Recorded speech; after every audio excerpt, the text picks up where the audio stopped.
আসসালামু আলাইকুম। আমাদের সম্মানিত গ্রাহক ফ্যানটি নিয়ে আসছে। আসলে ফ্যানটি খুলে আমি পুরো হতবাক, কী অবস্থা দেখেন। ফ্যানটির মধ্যে পানি গিয়ে কী অবস্থা। আসলে এখানে সমস্যাটা যেটা ঘটছে সেটা হচ্ছে গ্রাহক, এই যে আমাদের এখন এইমাত্র গরম পড়ছে সবেমাত্র, কিন্তু আগে শীতকাল ছিল। আসলে শীতের ভিতরে তো ফ্যান চালায় না, ফ্যানটা হিসাবে ঘরে পড়েই থাকে। তখন ফ্যানের উপরে ময়লা মাটি পড়ছিল, তো এখন ফ্যানটা স্টার্ট করবে, ময়লা মাটি আসলে মোছার জন্য মহিলা মানুষ বিষয়টা একটা মহিলা মানুষ করছে, আসলে বুঝতে পারে নাই। সে বালতির ভিতরে চুবায়ে ফ্যানটা ধৌত করছে বা ধুইছে, যার কারণে কিন্তু একটু সমস্যা হয়ে গেছে। এই দেখেন এখন এই যে ফ্যানটা খুলছি আমরা, আসলে অবস্থা খুবই খারাপ। আসলে মহিলা মানুষ বুঝতে পারে নাই তো, যার কারণে একটু সমস্যা।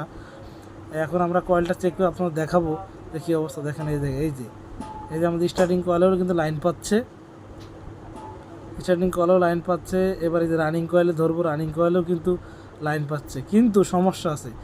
এই পর্যাপ্ত পরিমাণে পানি যাওয়ার কারণে দেখেন ফ্যানটি কিন্তু বডি হয়ে গেছে। যে বডিটা চেক করে এখন দেখেন, বডিটা চেক করে আপনার দেখাবো। এই দেখেন এই যে পুরোটা বডি, এই যে বডি। এখন কিন্তু ফ্যানটা কিন্তু টোটালি বাদ, মানে কয়েল বাদ দিয়ে হবে, আবার পুনরায় কয়েল বাদ দিয়ে ফ্যানটি সচল হবে। যদি এই আসলে কারো ফ্যান মোছার প্রয়োজন হয়, তাহলে কিন্তু আপনার এটা করা যাবে না। আপনার একটা ন্যাকড়া অথবা ব্রাশ দিয়ে, শুকনো ন্যাকড়া অথবা ব্রাশ দিয়ে আপনারা ফ্যানটি বুঝবেন। এই দেখেন কয়েল টু কয়েল কিন্তু শর্ট হয়ে গেছে, ফ্যানটি আর কোনোভাবেই চলবে না, কয়েল বাঁধা ছাড়া সম্ভব নয়। তাই আমি প্রত্যেককে বলবো, যদি ফ্যান মোছার প্রয়োজন হয় আপনাদের, তাহলে আপনারা শুকনো ন্যাকড়া অথবা ব্রাশ দিয়ে ফ্যানটি সুন্দর করে মুছবেন, মুছে আপনারা আবার পুনরায় লাগিয়ে দিবেন।